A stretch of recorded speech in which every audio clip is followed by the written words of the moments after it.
البدع والأهواء، أهل البدع العقائدية وأهل البدع السياسية. نقول بيننا وبينكم السلف، بيننا وبينكم الكتب، كما فيقول البدع بيننا وبينكم. الحمد لله رب العالمين، والصلاة والسلام على رسوله الأمين وعلى آله وأصحابه ومن تبعهم بإحسان إلى يوم الدين. أما بعد، ikhwani fillah rahimani wa rahimakumullah. Kita masih pada al-aslu tsalits, berhubungan dengan ma'rifatun Nabi sallallahu alaihi wasallam, mengenal Nabi kita Muhammad sallallahu alaihi wasallam, yang pada pertemuan lalu telah kita ketahui bahwasanya beliau sallallahu alaihi wasallam diangkat menjadi nabi pada umur berapa? Indak Abdurrahman?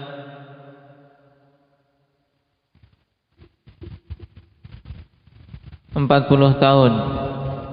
Diangkat menjadi nabi dengan diturunkan surat apa? Rian? Menjadi nabi.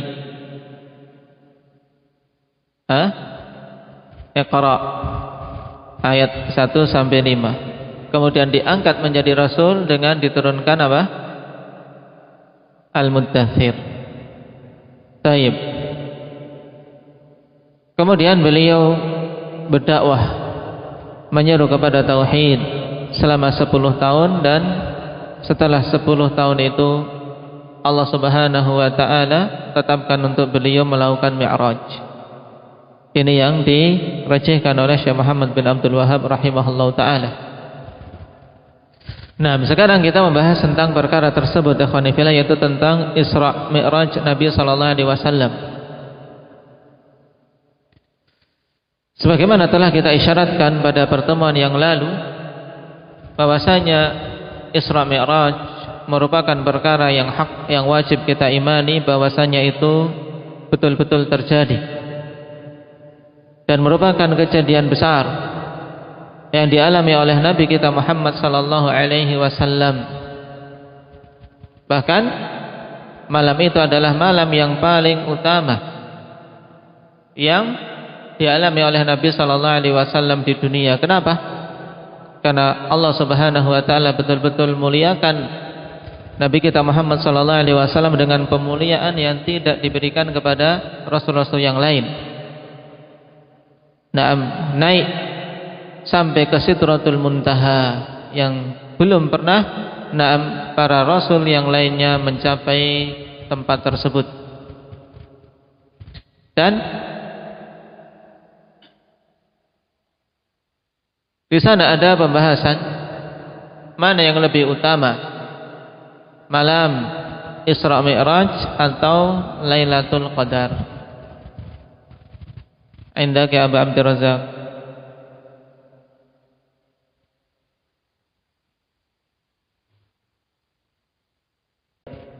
Nah, kalau untuk Rasulullah sallallahu alaihi wasallam maka jelas Isra Mi'raj itu lebih utama, karena memang Rasulullah sallallahu alaihi wasallam diberi kekhususan yang banyak pada malam itu. Adapun untuk umat ini, untuk umat beliau sallallahu alaihi wasallam, maka Lailatul Qadar lebih utama. Kenapa? Karena Isra Mi'raj ya malam yang khusus untuk Nabi kita Muhammad sallallahu alaihi wasallam. Sedangkan Lailatul Qadar umat ini mendapatkan peluang untuk bisa mendapatkan kemuliaan di malam itu. Baik.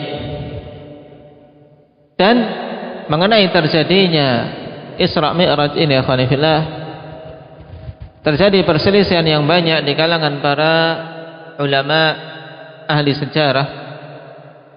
Kenapa? Dikarenakan memang kita tidak mendapati dalil yang sahih dan sharih, dalil yang sah dan tegas menunjukkan waktunya. Nah, oleh karena itulah kita tidak bisa memastikan, karena tidak datang sanad yang sahih atau riwayat yang sahih tentang kapannya dari sisi tanggal, bulan maupun tahun. Adapun yang mengatakan kejadian Isra Mi'raj pada 27 Rajab ini tidak ada dalil yang sahih menyatakan demikian.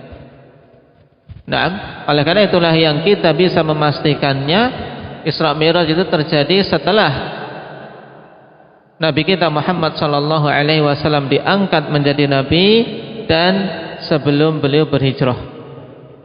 Jadi pada kurun ini, pada kurun ini terjadinya Isra Mi'raj. Adapun tahun keberapa wallahu taala alam, pada bulan apa wallahu taala alam.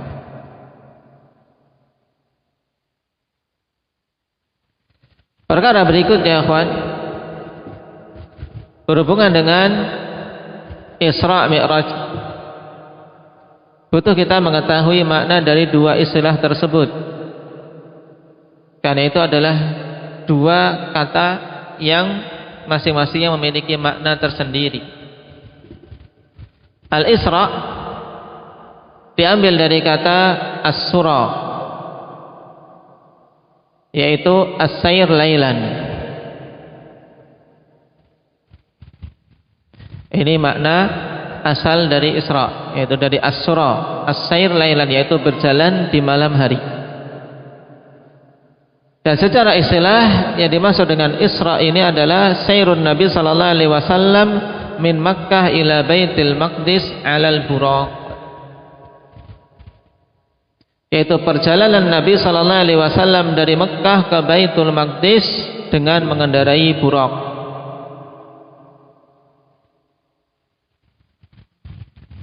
Dan buraq sebagaimana Rasulullah sallallahu alaihi wasallam telah jelaskan dalam hadis Anas bin Malik radhiyallahu anhu yang diriwayatkan oleh Imam Bukhari dan Muslim, beliau mengatakan utitu bil buraq wa huwa dabatun abyad. Buraq itu adalah suatu binatang yang berwarna putih, tawil, yang panjang, fauqal himari wa dunal baghal, dengan tinggi di atas himar tapi di bawah bighal, yaitu pertengahan antara himar, keledai dan bighal, yaitu hasil persilangan antara keledai dan kuda. Yada'u hafirahu 'inda muntaha tarfih, yang dia meletakkan satu kali langkah ya ikhwani fillah, yaitu sejauh mata memandang. Jadi satu melangkah tayyib dengan kecepatan yang luar biasa, meletakkan langkah kakinya yaitu sampai akhir pandangannya. Itu hewan kendaraan yang sangat cepat lajunya,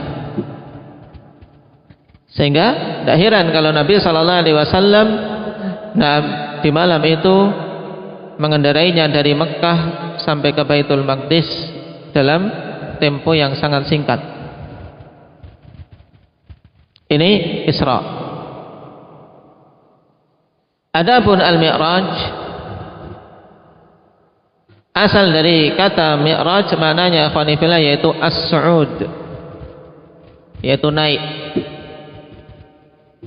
Sebagaimana dalam ayat tu'rajul malaikatu warruhu ilaih, yaitu para malaikat naik dan Jibril pun naik menghadap Allah Subhanahu wa taala. Dan maksud Mi'raj dalam istilah ini yaitu urujun Nabi sallallahu alaihi wasallam min Baitul Maqdis ila ma fawqas samawatil ula, yaitu naiknya Nabi sallallahu alaihi wasallam dari Baitul Maqdis sampai ke tempat yang di atas langit-langit yang tinggi, mencapai ke Sidratul Muntaha. Dan itu pun terjadi pada malam tersebut.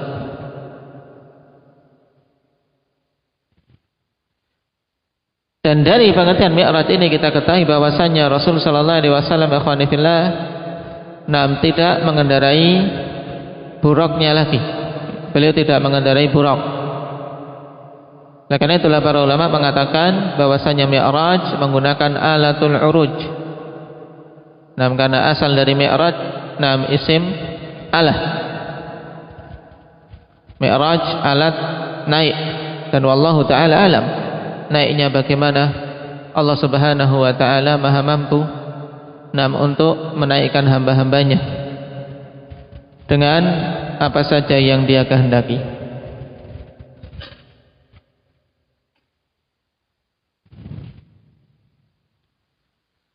Perkara berikutnya berhubungan dengan kejadian yang agung ini, ikhwan, terjadi khilaf tentang berapa kali Nabi sallallahu alaihi wasallam mengalami Isra Mi'raj. Dan pendapat yang dipilih oleh para a'immah dan tidak ada keraguan padanya, yaitu bahwasanya Isra Mi'raj itu marratan wahidah, sekali saja.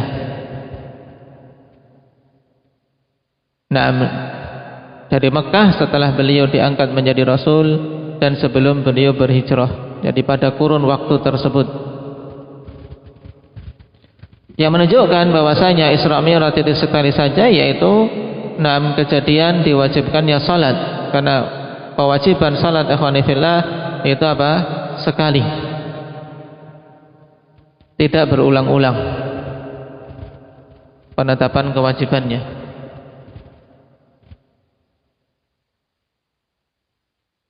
Dan dalil-dalil tentang kejadian ini telah ditunjukkan oleh Al-Quran dan Sunnah serta ijma'. Di antara dalil dari Al-Quran yaitu pada surat Al-Isra, Subhanalladzi asra bi'abdihi lailan minal masjidil harami ilal masjidil aqsa. Maha suci Zat yang telah memperjalankan hambanya di waktu malam.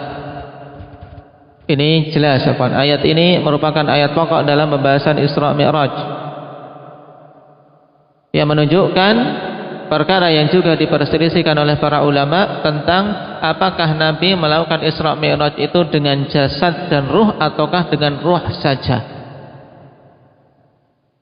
Maka pahami ayat ini, kita akan tahu jawabannya, yaitu dari lafaz apa? Asra bi'abdihi. Allah Subhanahu wa taala memperjalankan hambanya, menunjukkan bahwasanya Isra Mi'raj terjadi apa? Dengan ruh Nabi dan jasadnya. Jadi jasadnya juga, tidak hanya ruhnya saja. Kenapa? Karena tidak dikatakan abdun kalau apa? Tidak terdiri dari apa? Ruh dan jasad. Itu yang pertama. Dalil yang kedua yang menunjukkan bahwasanya Isra-nya Nabi sallallahu alaihi wasallam itu dengan ruh dan jasad, akhwani fillah, dalam kondisi beliau terjaga, tidak dalam kondisi tidur, yaitu pengingkaran orang-orang kufar Quraisy. Orang-orang kufar Quraisy ketika mereka diberi kabar tentang perjalanan Nabi sallallahu alaihi wasallam tersebut, mereka apa?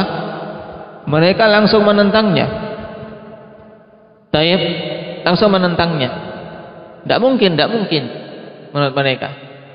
Seandainya yang terjadi adalah ruhnya saja dalam kondisi Nabi sallallahu alaihi wasallam tertidur, ini sesuatu yang apa?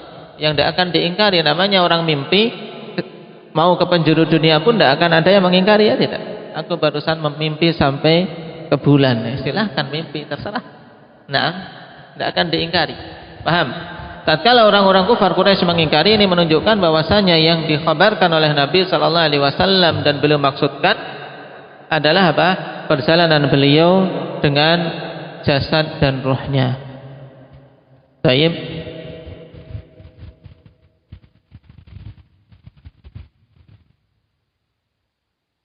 Dan ini pendapat yang jelas dengan dalil-dalil yang lain yang banyak, tapi cukup dua ini akhwani fillah untuk apa? Menunjukkan tentang apa?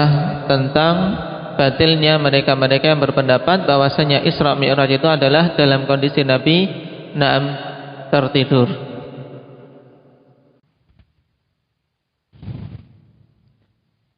Hal berikutnya berhubungan dengan Isra wal Mi'raj, bahwasanya pada peristiwa ini ya kawan, sebelum Rasulullah sallallahu alaihi wasallam berangkat mengendarai Buraq,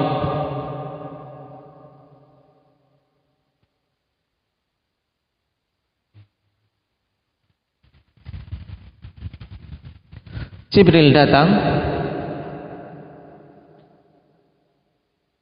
dan membawa Nabi sallallahu alaihi wasallam untuk apa? Untuk menaiki buraq tersebut, sebagaimana dalam ayat furija saqqu baiti. Tiba-tiba pada malam itu atap di rumahku ya terbuka. Kemudian turunlah Jibril untuk membawa Nabi sallallahu alaihi wasallam. Maka beri pun ke Baitul Maqdis mengendarai buraq tersebut ditemani oleh Jibril alaihi wassalam.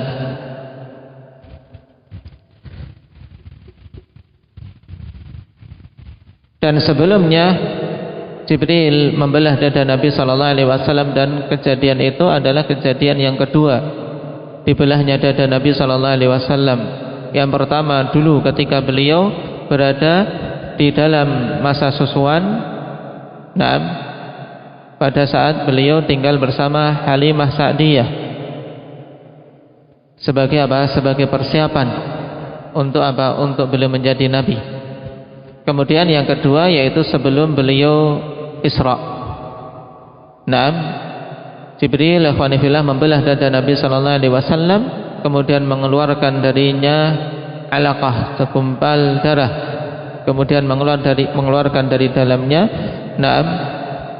yang dikatakan oleh Jibril, hadza haddu syaitani mink, ini adalah bagian dari syaitan pada dirimu, dibersihkan sehingga bersih hati Nabi sallallahu alaihi wasallam, tidak terkotori oleh hawa nafsu. Ini persiapan untuk beliau menghadap Allah Subhanahu wa taala pada malam tersebut. Kemudian dicuci dengan air Zam-Zam dan dikembalikan lagi pada kondisi semula. Setelah diisi dengan hikmah. Jadi dicuci dengan air Zam-Zam, kemudian apa? Diisi dengan hikmah, mumtali'an hikmatan. Baru beliau berangkat menuju ke Baitul Maqdis mengendarai buraq, dan sesampainya di Baitul Maqdis Rasulullah sallallahu alaihi wasallam mengikat buraqnya di lingkaran yang para anbiya mengikat buraq, menunjukkan ikhwan buraq bukan kendaraan khusus bagi Nabi sallallahu alaihi wasallam, tapi juga dinaiki oleh para anbiya sebagaimana dalam hadis farabattuhu bil halqati allati yarbitu bihil anbiya. Aku mengikat buraq tersebut di suatu halqah atau lingkaran yang para anbiya mengikatnya. Baru kemudian masuk Masjidil Aqsa dan salat 2 rakaat. Kemudian Jibril datang membawa 2 bejana berisi khamar dan berisi laban yang Nabi sallallahu alaihi wasallam diminta memilih. Kemudian beliau memilih laban, memilih susu. Faqala Jibril ikhtaratal fitrah, engkau telah memilih fitrah. Bila Nabi benar, beliau memilih susu daripada memilih khamar. Kemudian beliau baru mi'raj ke langit. Di setiap langit-langit akhwanifillah senantiasa Jibril meminta untuk dibukakan, menunjukkan bahwasanya langit-langit itu ada pintunya. Oleh karena itulah berita-berita yang muncul dari orang-orang kufar bahwasanya mereka telah sampai ke bulan atau sampai ke Mars atau yang lainnya akhwanifillah. Tapi maka kalau mereka mengklaim bahwasanya hal-hal itu terjadi dengan apa? Di tempat yang di luar atau lebih tinggi daripada langit dunia, maka kita katakan itu tidak mungkin, batil. Kenapa? Karena Allah Subhanahu wa taala di setiap langit-langitnya memiliki para malaikat yang menjaga pintu-pintu langit. Tidak akan dibuka kecuali bagi mereka-mereka yang diizinkan. Tapi kalau planet-planet itu yang menurut mereka bagi planet bintang, yaitu bulan dan seterusnya, itu berada di bawah langit dunia, maka itu ada kemungkinan. Itu pun sebagaimana ditegaskan oleh Syekh bin Baz rahimahullahu ta'ala, kita tawakuf tentang khabar-khabar yang datang dari mereka. Karena bisa saja mereka membuat foto-foto atau yang lainnya, tapi adalah sesuatu yang dusta dan seterusnya. Kenapa? Karena Nabi SAW dan Jibril saja mau menembus langit pertama izin. Nah, sebagaimana dalam hadis yang sahih yang disebutkan tadi dari Anas bin Malik muttafaqun alaih, fastaftaha Jibril faqila man anta, qala Jibril. Jibril minta dibukakan. Maka ditanya, siapa engkau? Qala Jibril, dia menjawab Jibril. Qala man ma'ak, siapa yang bersamamu? Qala Muhammad, ya Muhammad. Qila wa qad bu'itha ilaih, dia telah diutus untuknya. Qala qad bu'itha ilaih, dia telah diutus untuk apa? Menghadap Allah Subhanahu wa taala. Fa futiha lana, maka dibukakanlah pintu langit itu untuk kami. Demikian seterusnya dari langit pertama, langit kedua, langit ketiga sampai langit ketujuh. Nah, jadi semua lapisan-lapisan langit tersebut ada penjaganya dan Jibril senantiasa meminta izin.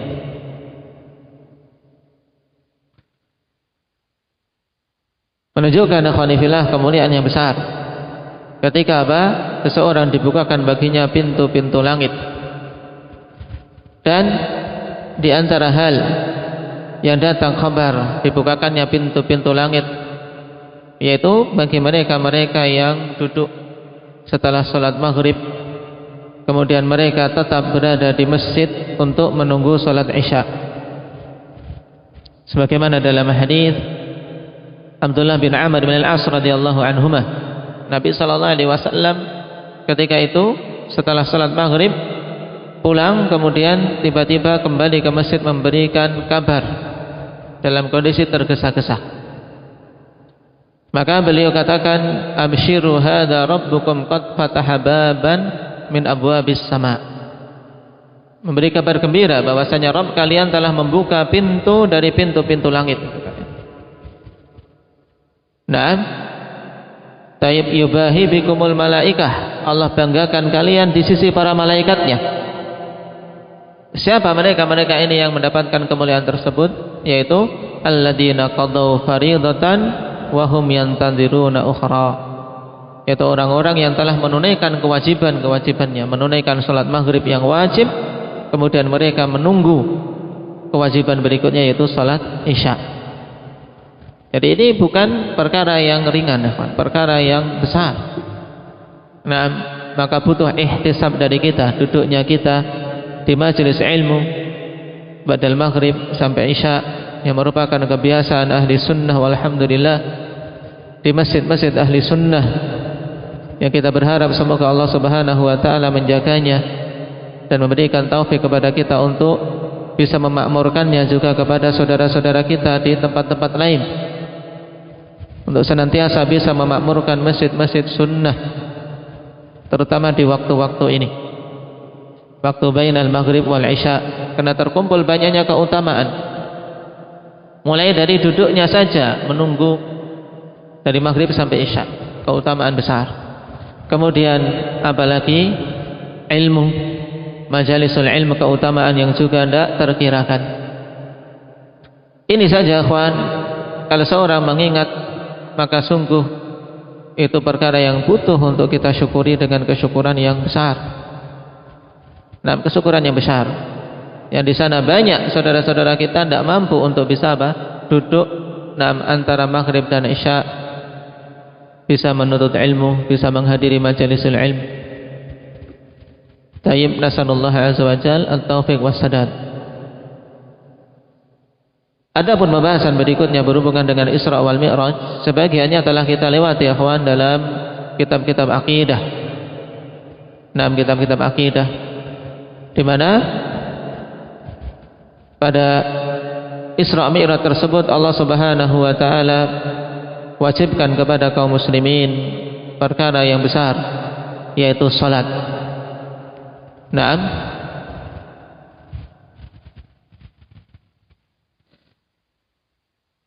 Dan disebutkannya di sini ada hal penting yang butuh kita ingat, hikmah dari Isra dan Mi'raj Nabi sallallahu alaihi wasallam. Hikmah utamanya yaitu izharu sidqi dakwah Rasul sallallahu alaihi wasallam, yaitu untuk menunjukkan benarnya pengakuan Rasul sallallahu alaihi wasallam fi urujihi ila sama', yaitu berhubungan dengan naiknya beliau ke langit. Kenapa kok Isra dulu? Kenapa kok ke Baitul Maqdis dulu? Jadi ini hikmah dari Isra ke Baitul Maqdis terlebih dahulu, enggak langsung ke langit. Naam. Jadi hikmah Isra-nya Nabi sallallahu alaihi wasallam ke Baitul Maqdis terlebih dahulu yaitu untuk menunjukkan benarnya pengakuan Nabi bahwasanya beliau naik ke langit. Kenapa ikhwan? Karena orang-orang yang diajak bicara saat itu adalah orang-orang yang telah mengetahui Baitul Maqdis sebagiannya. Sehingga ketika Nabi sallallahu alaihi wasallam menceritakan kisah Isra-nya, beliau telah ke Baitul Maqdis dan menceritakan tentang bagaimana Baitul Maqdis keadaannya dengan detail. Nah, mereka tidak mampu mengingkarinya. Maka, dengan itu mereka pun mau tak mau, jika jujur harus menerima kabar Nabi sallallahu alaihi wasallam bahwasanya beliau juga malam itu naik ke langit.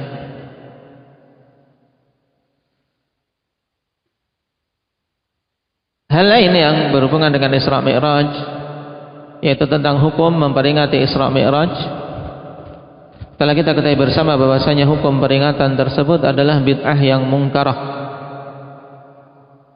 Nah, dengan beberapa alasan. Yang pertama jelas karena Nabi sallallahu alaihi wasallam tidak memerintahkannya dan tidak mencontohkannya. Seandainya itu adalah perkara yang masyru', maka beliau tentunya orang yang lebih pantas untuk memperingatinya. Kenapa? Karena beliau lah yang mengalaminya langsung. Taib, oleh karena itulah yang utama atas kita ya meninggalkan apa-apa yang Rasul sallallahu alaihi wasallam tinggalkan. Tatkala beliau tidak memperingatinya, maka kita pun tidak memperingatinya. Perkara yang kedua, bahwasanya perkara apa saja yang Nabi sallallahu alaihi wasallam tidak perintahkan, tidak pula melakukannya, tidak pula menyetujuinya. Apabila seseorang melakukannya sebagai bentuk ibadah, maka itu jadinya bid'ah. Ini jelas, man amila amalan laisa alaihi amruna fahuwa raddun, sehingga amalannya tertolak. Kemudian hal ketiga, kita dapati manusia-manusia di generasi utama, para sahabat, para tabi'in, para tabi'in tabi'in, tidak didapati mereka memperingati malam tersebut, ikhwan. Seandainya itu baik, maka tentu mereka lebih dahulu dari kita. Dan yang keempat, kita tidak mendapati dalil tentang kapan secara pastinya waktu itu. Lalu bagaimana kita mau memperingatinya? Waktunya saja kita tidak memiliki dalil kapannya secara pasti, sehingga untuk memperingatinya pun, seseorang seorang tidak akan mungkin. Taib. Karena memang ketika Allah Subhanahu Wa Taala dengan hikmahnya tidak menjadikan waktu tersebut datang dalil secara jelas. Kenapa? Karena memang tidak ada sisi pentingnya, ya tidak. Tidak ada sisi penting kita mengetahui kapan terjadinya Isra Mi'raj. Waktunya kapan? Ini menunjukkan ketika disembunyikannya waktu secara pastinya kapan terjadi, tanggal berapa. Karena memang mengetahui hal tersebut tidak dibangun di atasnya suatu peribadatan. Kalau seandainya ada sisi ibadah bahwasanya malam itu butuh untuk diperingati, tentu akan datang dalil yang banyak, ikhwan, menjelaskan tentang secara pastinya kapan waktu itu. Nah, dengan alasan-alasan ini semua, maka sangat jelas bahwasanya peringatan Isra Mi'raj tidaklah disyariatkan. Namun sayangnya banyak manusia, ikhwan fillah, memperingati dengan dengan alasan itu adalah hari besar Islam, hari diturunkannya perintah salat. Tapi sayangnya peringatan Isra Mi'rajnya sampai menjelang asar belum pada salat zuhur. Banyak terjadi peringatan Isra Mi'raj mengenang kewajiban salat, sampai jam 2 belum pada salat zuhur. Bagaimana ini? Nasallallahu al-afiyata wassalamah walhamdulillahi rabbil alamin.